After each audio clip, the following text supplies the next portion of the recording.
everyone, and thank you for listening to the Markeisha Hall podcast. I'm your host, Markeisha Hall, and I have a special guest with us here today, Fred Marvel, and I'm going to let him introduce himself and his piece. How's it going? It's going really good. Yeah, thanks for having me.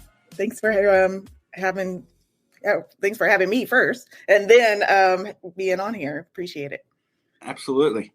But yeah, to introduce myself, we just moved out of the city of Philadelphia, and my wife and our 3 boys, they're 4, 8, and 12, and our oldest, Alex, is diagnosed with autism, ADHD, and sensory processing disorder.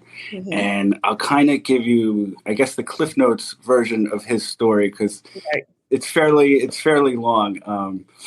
He was 4 months old, absolutely no problems with pregnancy, childbirth. Up until then, he was hitting all his milestones. My wife goes to visit him at the babysitter one afternoon because she worked in the same neighborhood as our babysitter. She noticed something was up. He wasn't acting like himself. So she calls out of work for the rest of the day, takes him to our pediatrician. Pediatrician right away sends her and our son to the ER. She didn't tell my wife what she suspected, but I guess being around enough kids, like, unfortunately, you see these things.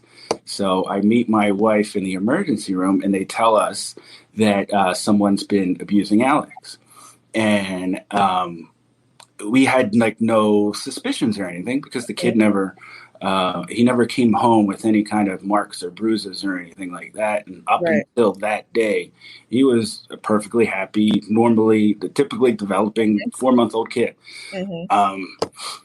So after some tests and everything like that, they diagnosed him with shaken baby syndrome. He had retinal hemorrhages, which is bleeding behind your eyes, bleeding on his brain, concussion, no fractures or anything like that. So after a couple of days of dealing with all of that, the babysitter called and said that he dropped Alex when he was trying to get up after feeding him his bottle and everything. So, who knows? We'll never, it's one of those things. Know what really happened. But anyway, so we were in the hospital for about a week with Alex, and he got discharged. And about a month later, we had to take him back to the ER because after just a night of just crankiness and him being miserable, we're looking at each other like, all right, something's up. They kind of told us that he needed a shunt to relieve some of the fluid that was causing pressure on his brain, but it wasn't like an emergency thing. It didn't need to be done right away. But all right, let's just bring him in. We called his neurologist, and sure enough, the pressure was developing quicker than they thought, and so they put a shunt in right away. That was another week in the hospital.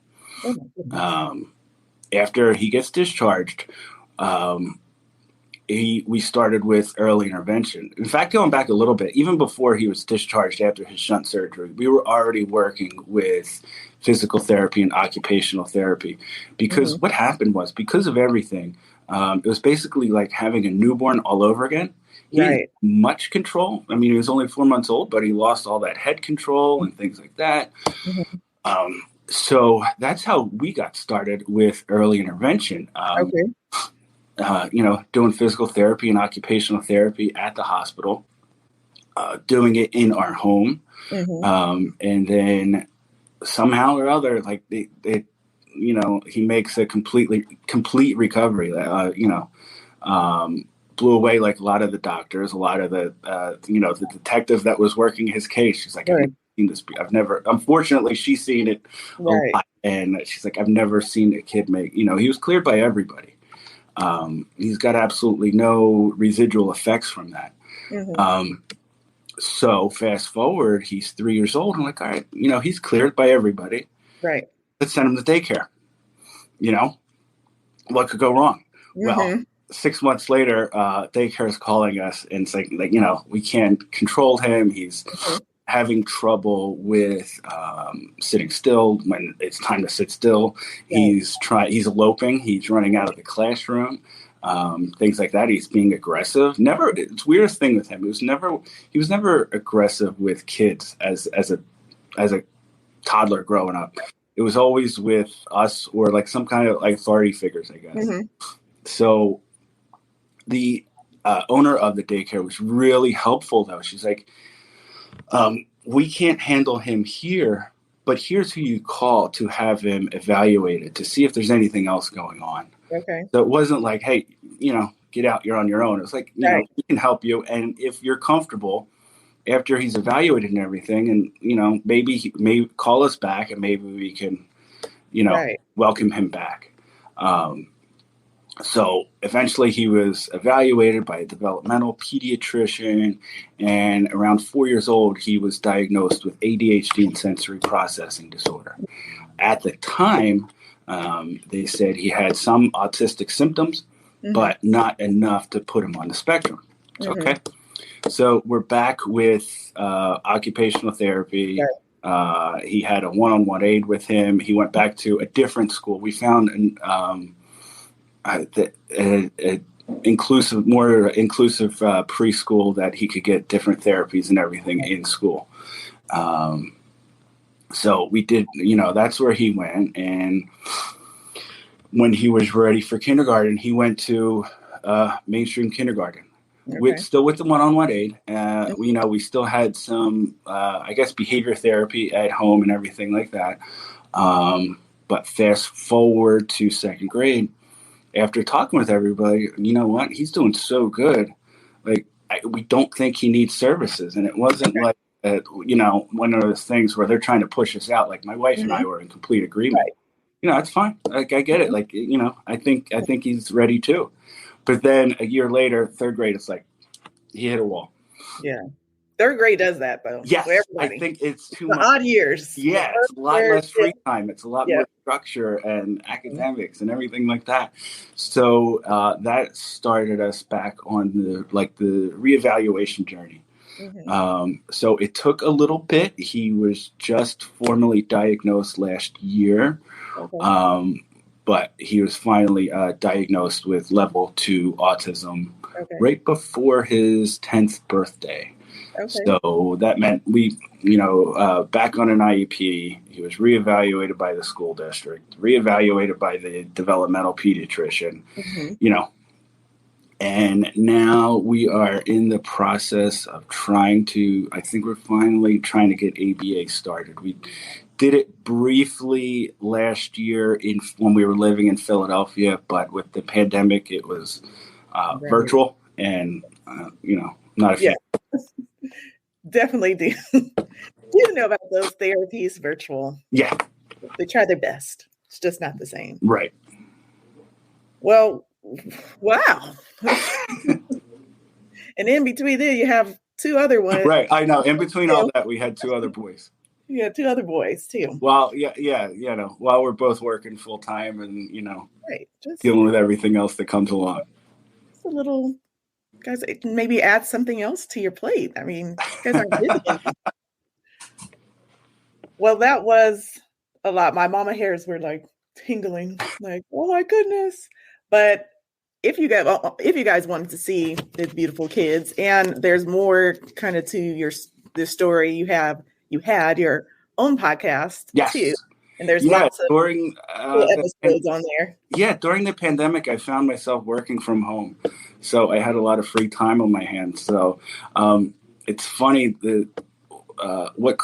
what made me think that Alex had autism was listening to a podcast. I don't think they're active anymore, but it was just a family with a boy that was a little bit younger than Alex. And when they're describing him and some of his personality traits and things like that, I'm like, oh man, that really sounds like Alex. It sounds like they're talking about Alex. I'm like, oh. So I called his behavior therapist at the time, and I said, am I like completely off base here, or is there any possible way he has autism? Because before a couple of years ago, like I had no idea. Like I had no idea what it was. Right. And then she said, you know what? I was sitting here trying to think of a way to bring that up to my wife and I. Mm-hmm. She didn't know how we would react if someone had called us and like, hey, we think you're Right. sick with autism. Yes. So, that's how we got started doing, getting a diagnosis finally. Well, sharing stories. I mean, that's how I found you. And Yeah. hearing of other people's stories is helpful. Like that is the helpful part of social media. I mean, there's some ugly absolutely. parts, but the I helpful love it part is like because in our circle of the world, like our family and friends, there's nobody in our situation with a neurodivergent kid. right. So like people are like, we've got a great support system and they're really helpful in everything, but there's nobody that can really understand what we Right. go through. Mm-hmm. So opening up through my podcast and through social media has like introduced me to people, all over that are in, similar situations. Nothing's ever exactly the same, Right. Right. And I came up with yours because my husband's always harassing me.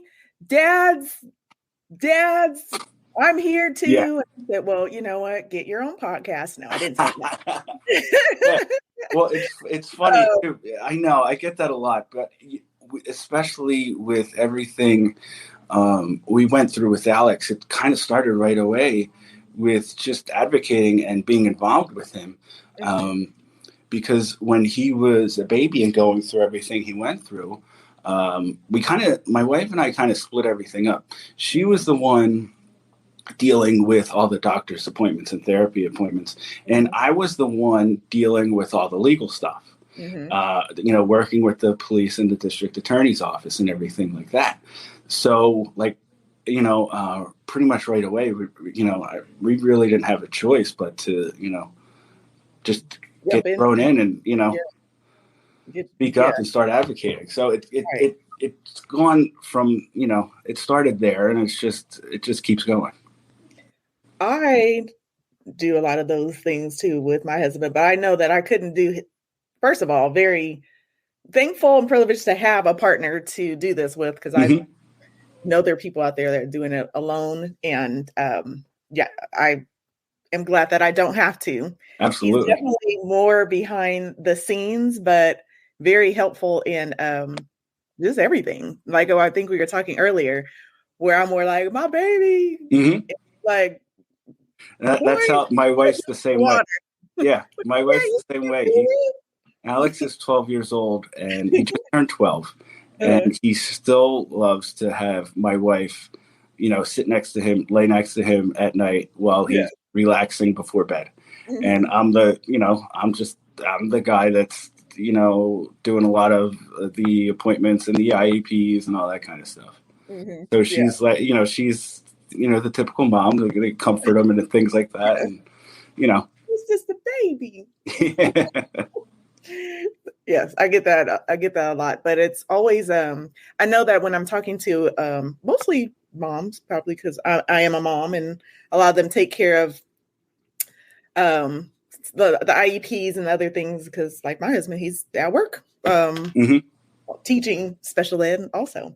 So they want to have their husbands or significant others be more comfortable with their child, mostly when it's a son, like something about a dad and a son, and they're getting the news that they have a disability.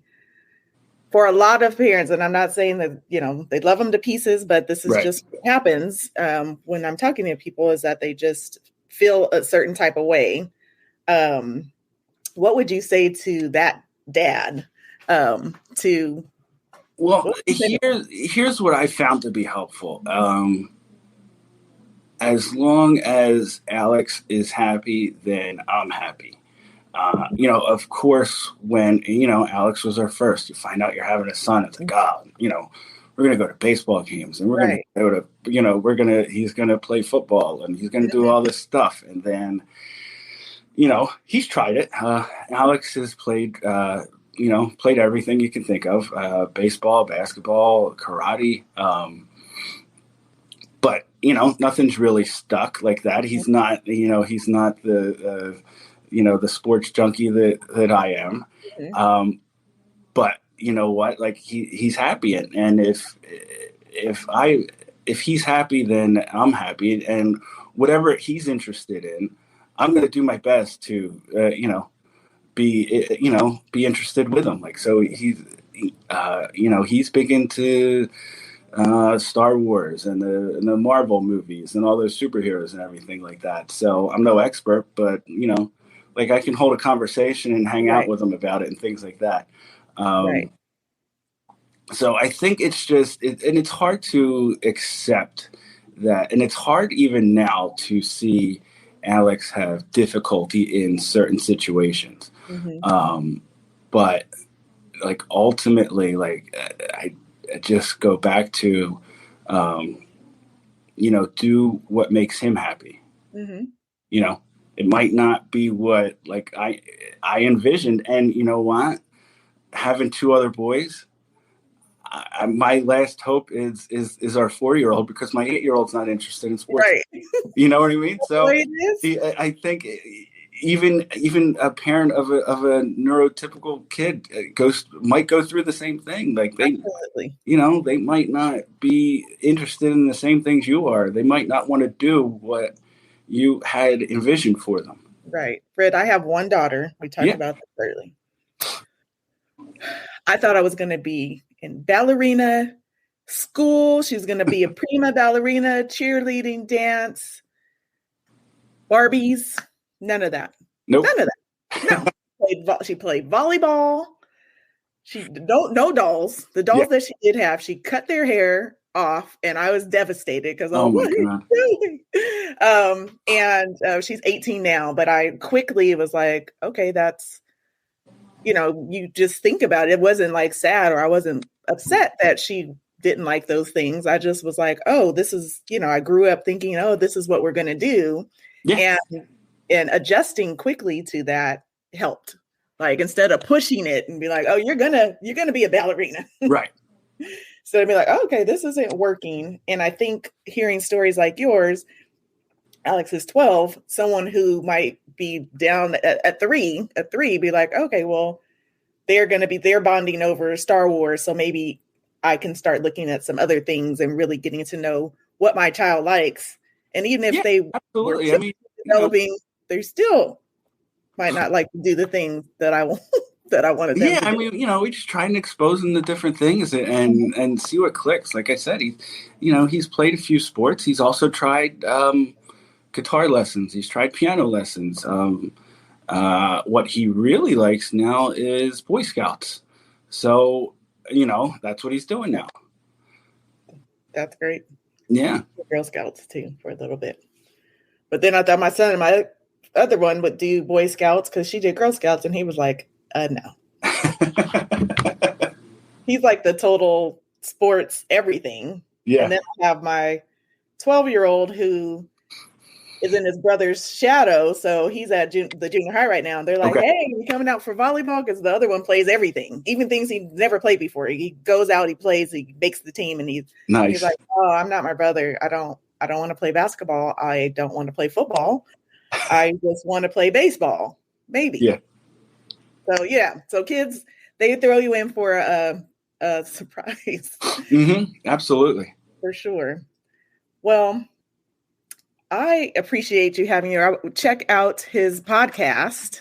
There's episodes on there that you could just download and follow on Insta for you guys. Absolutely. I'm on Instagram at the Spectrum Dad Pod, and that's the name of my podcast, The Spectrum Dad. So now that I'm back in the office full time, I don't really have as much free time to record as I'd like. So I kind of put it on hold for now. But but there's some good episodes on there. So hopefully, you never know. Maybe we'll start it back up again. Yeah, they can binge download. So that's the beauty of going into it now. They can get all the past episodes and follow up with you guys on Instagram. Absolutely.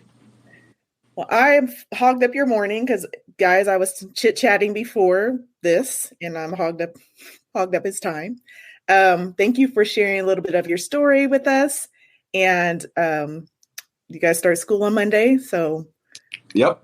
I'll be checking on Instagram stories to see how that all goes back after going back to school after the pandemic learning. I know. And yeah, I appreciate it. You too. Thank you. Yeah.